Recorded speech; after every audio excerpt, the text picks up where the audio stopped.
आज से 76 साल पहले ये 30 जनवरी 1948 की ही बात थी जब नाथूराम गोडसे ने महात्मा गांधी को गोली मार दी। हुआ ये था कि ये बिरला हाउस है, एक तरह से महात्मा गांधी का घर। शाम 5:15 बजे की बात है। गांधी जी जस्ट अभी अपने कमरे से निकलकर इस प्रेयर ग्राउंड की तरफ बढ़ रहे हैं। दिक्कत वाली बात यह है कि उन्हें बिल्कुल भी अंदाजा नहीं है कि प्रेयर ग्राउंड में इतनी भीड़ में रिवॉल्वर लेके आज उनका हत्यारा नाथूराम गोडसे उनका इंतजार कर रहा है। इतनी भीड़ में रिवॉल्वर किसी को दिखाई न दे जाए, इसलिए गोडसे ने ऐसे खड़े होकर रिवॉल्वर यहाँ छुपा रखी है। अपने कमजोर कदमों से चलते हुए गांधी जी जैसे ही प्रेयर ग्राउंड की सीढ़ियों पर चढ़कर ऊपर पहुंचे, वैसे ही हजारों की भीड़ में खड़े गोडसे ने भीड़ से निकलकर गांधी जी को झुककर प्रणाम किया। गोडसे को आगे आते हुए देख गांधी जी की भतीजी मनु ने आगे बढ़कर गोडसे को बोला, बापू को देर हो रही है, आप साइड हटो। लेकिन आज नाथूराम गोडसे अपना टारगेट सेट करके ही आया था, इसलिए उसने अपने एक हाथ से मनु को धक्का मारा और दूसरे से गांधी जी पर अपनी .39 कैलिबर बेरेटा M1934 रिवॉल्वर तानी और तीनों गोलियां गांधी जी ने दाग दी। जो गोडसे खुद महात्मा गांधी की पूजा करता था, उन्हें गुरु मानता था, उसने ही गांधी जी को गोलियां क्यों मार दी?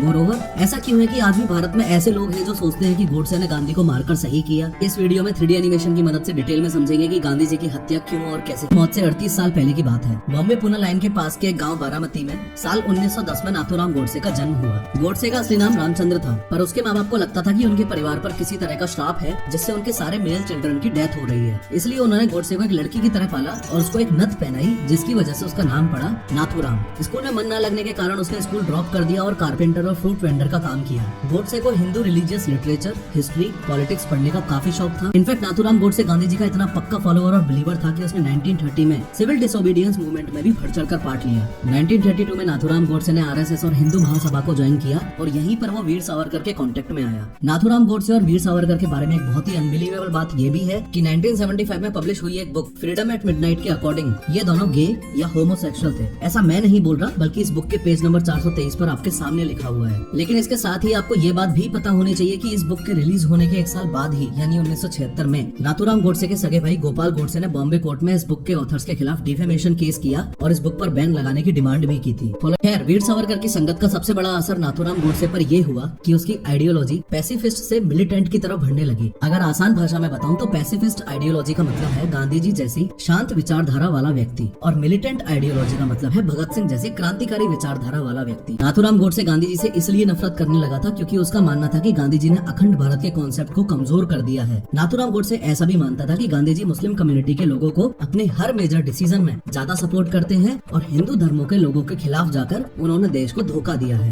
धीरे धीरे ये विचारधारा नाथूराम गोडसे के दिमाग में इतनी मजबूत हो गई कि उसने गांधी जी को जान से मारने का फैसला कर लिया। ओवरऑल इस टाइमलाइन को इन ग्राफिक्स के जरिए आप ऐसे समझ सकते हो कि 1942 एक वो बीच का साल था जब नाथूराम गोडसे की विचारधारा ने शिफ्ट मारा। 1910 में पैदा होने के बाद से लेकर 1942 तक इस इतने ड्यूरेशन में वो गांधी जी का भक्त था और 1942 से लेकर 1948 में उन पर गोली चलाने तक वो उनसे नफरत करता था।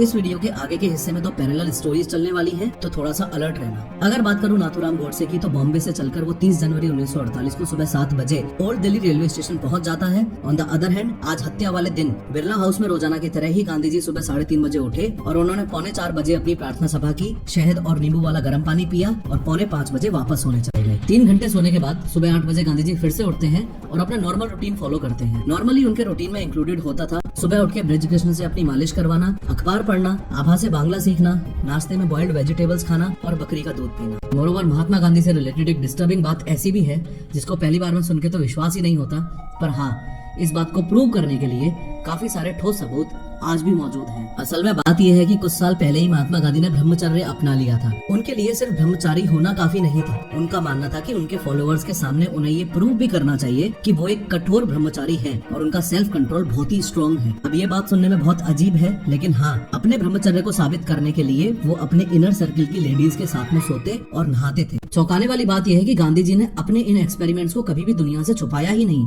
अपने लेटर्स में गांधी जी ने कई बार इन 3 लेडीज के बारे में जिक्र किया है। ये है मनु, जो कि सिर्फ 17 साल की थी, यानी गांधी जी से 60 साल छोटी, और ये गांधी जी की भतीजी थी। ये है आभा, जो कि गांधी जी के भतीजे कन्हू गांधी की वाइफ थी, और ये है सुशीला नायर, जो कि गांधी जी की पर्सनल फिजिशियन थी। In one of his letters Gandhi ji has mentioned that while taking bath with Sushila Nayar, अपने ब्रह्मचर्य को साबित करने के लिए वो अपनी आंख बंद कर लेते थे। एनीवेज, 30 जनवरी 1948 का गांधी जी का पूरा दिन अलग अलग मीटिंग्स में बीत गया। 2:30 बजे उन्होंने अपना ऑटोग्राफ दिया, जो कि उनकी जिंदगी का आखिरी ऑटोग्राफ था। आगे बढ़ने से पहले ये विजुअलाइजेशन भी आपको क्लियर होना चाहिए कि इस समय गांधी जी यहाँ अपने कमरे में बैठकर मीटिंग कर रहे थे और रूम से बाहर निकलकर इस जगह पर प्रेयर ग्राउंड था। गांधी जी रोजाना शाम को 5 बजे इस प्रेयर ग्राउंड में प्रार्थना सभा करने जाते थे। प्रार्थना सभा का मतलब है नॉर्मली कुछ भजन वगैरह करना या फिर गांधी जी का हजारों की भीड़ को ज्ञान देना। आज हत्या वाले दिन यानी 30 जनवरी 1948 को उनकी लास्ट मीटिंग सरदार वल्लभ भाई पटेल के साथ चल रही है और गांधी जी प्रार्थना सभा में जाने के लिए ऑलरेडी 15 मिनट लेट हो चुके हैं। वहीं दूसरी ओर गोडसे अपने साथी नारायण आप्टे और विष्णु करकरे के साथ सुबह 7 बजे ओल्ड दिल्ली रेलवे स्टेशन के 6 नंबर रेस्टिंग एरिया में पहुंचे। वहां पहुंचकर उन्होंने अपनी फाइनल प्लानिंग को अंजाम दिया। लेकिन आगे बढ़ने से पहले आपको क्लियरली समझा दूं कि ये तीनों ही गांधी जी की हत्या के मास्टरमाइंड्स थे। नाथूराम गोडसे के साथ मौजूद ये नारायण आप्टे है और ये विष्णु करकरे है। ये तीनों ही हिंदू महासभा के माध्यम से एक दूसरे के कांटेक्ट में आए थे। खैर पहले तो तय हुआ कि गोडसे बुर्का पहनकर जाए। वो लोग बाजार से 50 रुपए का बुर्का लेकर भी आए, पर उसकी बाहें ढीली होने की वजह से पिस्टल उसमें बार बार फंस रही थी। और दूसरा एक इम्पोर्टेंट रीजन ये भी था कि गोडसे को फीमेल ड्रेसअप में अपना पकड़ा जाना बदनामी जैसा लग रहा था। उसकी विचारधारा ये थी कि गांधी जी को मारने का ये कदम भारत के हित में है और उसे इस बात पर बहुत गर्व है। तब आप्टे ने सजेशन दिया कि सीधा साधा तरीका ही सबसे अच्छा होता है। और उन्होंने उन दिनों की ट्रेंडिंग ड्रेस खाकी बुश जैकेट और ब्लू ट्राउजर्स को अपना असैसिन लुक चूज किया। इसके बाद गोडसे ने अपनी बेरेटा पिस्टल में 7 गोलियां भर ली। प्रार्थना सभा का टाइम पास आता जा रहा था। गोडसे और उसके साथी रेलवे स्टेशन से बिरला मंदिर अपनी जीत के लिए आशीर्वाद लेने गए। बिरला मंदिर के बाहर पहुंचने के बाद नारायण आप्टे और विष्णु करकरे तो लक्ष्मी नारायण के दर्शन के लिए मंदिर के अंदर चले गए, लेकिन गोडसे अपने निशाने की प्रैक्टिस करने के लिए बिरला मंदिर के पीछे जंगल में चला गया, क्योंकि आज उसका लक्ष्य एकदम क्लियर था। गांधी जी की हत्या। बिरला मंदिर से बिरला हाउस का डिस्टेंस लगभग 6 किलोमीटर का है। ताकि किसी को शक ना हो, उन्होंने अलग अलग समय पर जाने का प्लान बनाया। प्लान के अकॉर्डिंग सबसे पहले तो नाथूराम गोडसे तांगा करके बिरला हाउस के लिए निकलता है। 5 मिनट बाद नारायण आप्टे और विष्णु करकरे भी तांगे से बिरला हाउस के लिए निकल जाते हैं। बिरला हाउस के गेट पर आज पहले से ज्यादा पुलिस तैनात है। पहले से ज्यादा पुलिस इसलिए तैनात है क्योंकि ये पहली बार नहीं था जब गांधी जी पर हत्या का अटेम्प्ट होने वाला था। साल 1934 से 20 जनवरी 1948 के बीच टोटल 5 बार गांधी जी को जान से मारने की कोशिश की गई थी। जिस दिन गांधी जी की हत्या हुई उससे 10 दिन पहले ही यानी 20 जनवरी 1948 को गांधी जी को जान से मारने की आखिरी कोशिश की गई थी। एक बहुत ही चौंकाने वाली बात है, न जाने क्यों 20 जनवरी 1948 से 30 जनवरी 1948 के बीच गांधी जी ने अपनी मौत की बात 14 बार की थी। यहाँ तक कि 21 जनवरी को अपनी प्रार्थना सभा में गांधी जी ने कहा था, अगर कोई मुझ पर बहुत पास से गोली चलाता है और मैं मुस्कुराते हुए दिल में राम नाम लेते हुए उन गोलियों का सामना करता हूँ तो मैं बधाई का हकदार हूँ। खैर बिरला हाउस के मेन गेट पर ज्यादा पुलिस होने की वजह से गोडसे और उसके साथियों को तलाशी का डर लगता है, लेकिन चूंकि गांधी जी ने आने वाले फॉलोअर्स की तलाशी लेने से मना किया था, इसलिए गोडसे और उसके साथियों की तलाशी नहीं ली गई और ये तीनों ही हथियार के साथ फाइनली बिरला हाउस में एंटर कर जाते हैं। अभी तक सब कुछ सही चल रहा था और गोडसे टहलता हुआ गार्डन में पहुंचा और भीड़ के साथ घुल मिल गया। आप्टे और करकरे गोडसे के दोनों तरफ जाके खड़े हो गए ताकि कोई गोडसे को रोकने के लिए आगे आए तो वो गोडसे की हेल्प कर सके। शाम के 5 बज चुके हैं, काउंटडाउन शुरू हो चुका है, पर अभी भी गांधी जी वल्लभ भाई पटेल के साथ मीटिंग में उलझे हुए हैं। वहीं इसी समय गोडसे अपने दोनों साथियों के साथ गांधी जी के आने का इंतजार कर रहा है। लेकिन जैसे जैसे गांधी जी का आना डिले होता जा रहा था, गोडसे को अपना प्लान फेल होता हुआ नजर आ रहा था। तभी 5:15 बजे बिरला हाउस से गांधी जी अपनी दोनों ग्रैंड नीसेस मनु और आबा के कंधे पर हाथ रखकर चलते हुए आते दिखते हैं। गांधी जी मनु और आबा को अपनी वॉकिंग स्टिक्स मानते थे। गांधी जी के पीछे उनके पर्सनल असिस्टेंट प्यारेलाल, उनकी पर्सनल फिजिशियन सुशीला, सरला और डेली गांधी जी की मसाज करने वाले ब्रिज कृष्ण चल रहे हैं। गांधी जी का दुर्बल शरीर पूरी तरह मनु और आबा के सहारे चल रहा है। में पहुंचते हैं, गोडसे भीड़ को चीरता हुआ गांधी जी के सामने आकर खड़ा हो जाता है। दोनों हाथ जोड़कर प्रणाम करता है, कहता है नमस्ते गांधी जी और पैर छूने के लिए नीचे झुकता है। मनु गोडसे को साइड हटने को कहती है क्योंकि गांधी जी सभा के लिए काफी लेट हो चुके थे, पर गोडसे तो आज गांधी जी का वध करने के इरादे से ही आया था। गोडसे सिर्फ गांधी जी को ही नहीं मारना चाहता था, बल्कि वो तो पाकिस्तान लेजिस्लेटिव असेंबली में बम ब्लास्ट करके जिन्ना को भी मारना चाहता था। अपने दोनों हाथों के बीच गोडसे ने .39 कैलिबर बेरेटा पिस्तल छुपा रखी थी। ऊपर उठते हुए गोडसे मनु को अपने लेफ्ट हाथ से धक्का मारता है, जिससे मनु के हाथ से गांधी जी का सामान नीचे गिर जाता है। अपने राइट हैंड से पिस्तल तानते हुए 5:17 पर गांधी जी पर धड़ाकर 3 गोलियां दाग देता है। पहली गोली गांधी जी के अपर थाई पर लगती है, दूसरी एब्डोमेन में और तीसरी चेस्ट पर। गांधी जी ने अपने दोनों हाथ क्षमा मांगते हुए उठाए और हे राम बोलते हुए जमीन पर गिर पड़े। ऐसा लग रहा था कि मानो दुनिया थम सी गई है और दुनिया में अहिंसा का वो सबसे बड़ा पुजारी आज हिंसा की बलि चढ़ चुका। गोली चलते ही और ये हत्याकांड होते ही चारों तरफ अफरा तफरी मच गई। अनएक्सपेक्टेडली गोडसे ने भागने का कोई अटेम्प्ट नहीं किया और पास ही खड़े एक royal Indian air force officer Devraj Singh Thakur और यूएस डिप्लोमेट हर्बर्ट रेनर ने गोडसे को पकड़ लिया और उसकी पिस्टल छीन ली। लोगों ने गुस्से में आकर गोडसे को खूब पीटा और पुलिस ने बीच में आकर गोडसे को अरेस्ट किया और उसे बिरला हाउस से तुगलक रोड पुलिस स्टेशन ले गए। गोलियां लगते ही गांधी जी को तुरंत वापस बिरला हाउस ले जाया। गांधी को जब उनके ही बॉडीगार्ड्स ने गोली मार दी थी तो डॉक्टर और एम्बुलेंस ना होने की वजह से कैसे उन्हें एम्बेसडर में हॉस्पिटल ले जाया गया था। खैर, गांधी जी को गोलियां लगने के बाद हॉस्पिटल नहीं ले जाया गया और बृज कृष्ण जब तक डॉक्टर को लेकर आया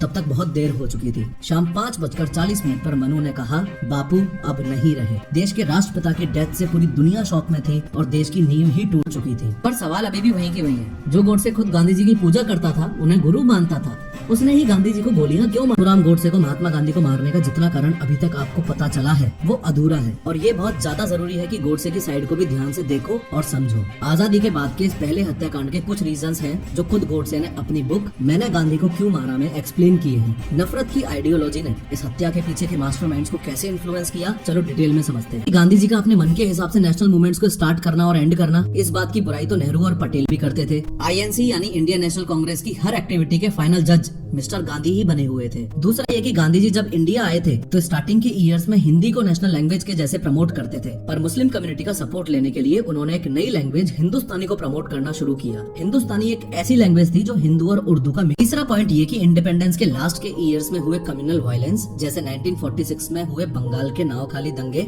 जो कि पाकिस्तान की फॉर्मेशन के लिए हुए थे, ऐसे सब वायलेंस का जिम्मेदार भी गोडसे गांधी जी को ही मानता था। चौथा ये कि गोडसे को लगता था कि गांधी जी की मुस्लिम्स को खुश करने की पॉलिसी जो कि सेक्युलरिज्म के अंधे बहकावे में हो रही थी, वो देश की अखंडता को खराब कर रही थी। पांचवा ये कि गोडसे मानता था कि देश का पार्टीशन गांधी जी जैसा पावरफुल व्यक्ति रुकवा सकता था, पर वो असफल रहे। गांधी जी ने अपने न्यूज़पेपर हरिजन में 6 अप्रैल 1940 को ये मेंशन भी किया था कि इंडिया एक जॉइंट फैमिली की तरह है जिसमें किसी भी ग्रुप को अलग होने का अधिकार है। जब इस तरह की बातें गोडसे के आइडल गांधी जी ने कही तब उसे काफी सदमा पहुंचा। 6 पॉइंट ये कि आजादी के बाद जो हिंदू और सिख भारत को अपना देश समझकर पाकिस्तान से वापस आए, उनको किसी भी तरह की बेसिक फैसिलिटीज नहीं मिल रही थी, जिस वजह से वो रेफ्यूजीज दिल्ली के फुटपाथ्स पर रहने पर मजबूर थे। इतने रीजंस के अलावा जिस रीजन ने गांधी जी की मौत में आखिरी कील गाड़ी, वो था उनका लास्ट प्रो मुस्लिम फास्ट जो कि उन्होंने 13 जनवरी 1948 से 18 जनवरी 1948 तक किया। इस फास्ट का मकसद था कि दिल्ली में मुस्लिमों के मस्जिद को हिंदू रेफ्यूजी से खाली करवाना और पाकिस्तान को ड्यू 55 करोड़ रुपए देना, जबकि उस समय पाकिस्तान ने हमारे देश पर हमला किया हुआ था। गांधी जी इंडिया के राष्ट्रपिता के रूप में अपनी ड्यूटीज में फेल रहे और पाकिस्तान के राष्ट्रपिता ज्यादा साबित हुए। भारत माता का एक रिस्पॉन्सिबल बेटा होने के कारण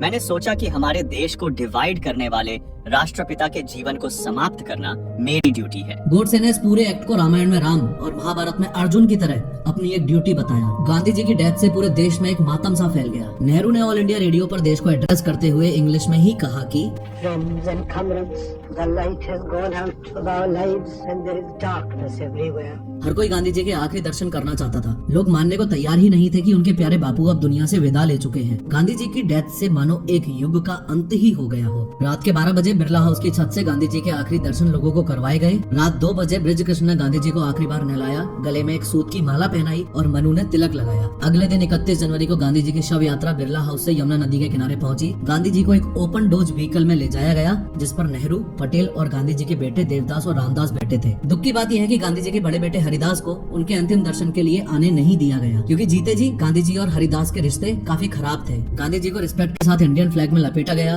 यमुना किनारे से 250 मीटर पहले डोज व्हीकल का इंजन बंद किया और आर्मी, नेवी और एयरफोर्स के सोल्जर्स ने उसे खींचा और चिता पर लिटा दिया। जिन्ना ने जब अपना शोक संदेश भेजा तो उसमें गांधी जी को हिंदू कम्युनिटी का एक ग्रेटेस्ट पर्सन कहा। इस लाइन में जो सबसे पेनफुल बात है वो ये कि जिस इंसान ने अपनी पूरी लाइफ सेक्युलरिज्म का पाठ पढ़ाने में लगाई, हिंदू मुस्लिम यूनिटी सिखाई, उस कम्युनिटी ने तो गांधी जी को कभी अपना माना ही नहीं। लोगों को जैसे ही गांधी जी की डेथ की न्यूज मिली, उन्होंने महाराष्ट्र के उन लोगों को टारगेट करना शुरू किया जिनका सरनेम गोडसे था या जो चित्पावन ब्राह्मण कम्युनिटी से बिलोंग करते थे, क्योंकि गोडसे भी चित्पावन ब्राह्मण था। इस जीनोसाइड को बहुत कन्वीनियंटली दबा दिया गया क्योंकि इसके पीछे पॉलिटिकल पार्टीज के कुछ लोगों का हाथ था। ब्रिटिश जर्नलिस्ट मॉरिन पैटरसन के हिसाब से अनऑफिशियली 6 से 10 करोड़ रुपए का डैमेज हुआ था। ऐसा कहा जाता है कि हिस्ट्री रिपीट्स इट। हाथियों पर रेड फोर्ट में स्पेशल कोर्ट में ट्रायल चला। यहाँ गोडसे ने 30,000 वर्ड्स का अपना जस्टिफिकेशन सुनाया कि कैसे वो गांधीवादी से गांधी हत्या तक पहुंचा और अपने इस रूथलेस एक्ट को पूरी तरह से पॉलिटिकल बताया। उसने ये प्राउडली एक्सेप्ट भी किया कि उसने गांधी जी को मारा है, पर वो इस पूरे हत्याकांड में अकेला है। गोडसे और नारायण आप्टे जो साथ मिलकर अग्रणी अखबार चलाते थे, 1945 के एक पब्लिकेशन में गांधी को अखंड भारत के कॉन्सेप्ट का रावण शो करते हैं। इन दोनों को फांसी की सजा होती है, बाकी के 6 साथियों को लाइफ इम्प्रिजनमेंट और वीर सावरकर को बरी कर दिया जाता है। गोडसे और आप्टे को अंबाला जेल में रखा जाता है और 15 नवंबर 1949 को फांसी के टाइम दोनों नारा लगाते हैं,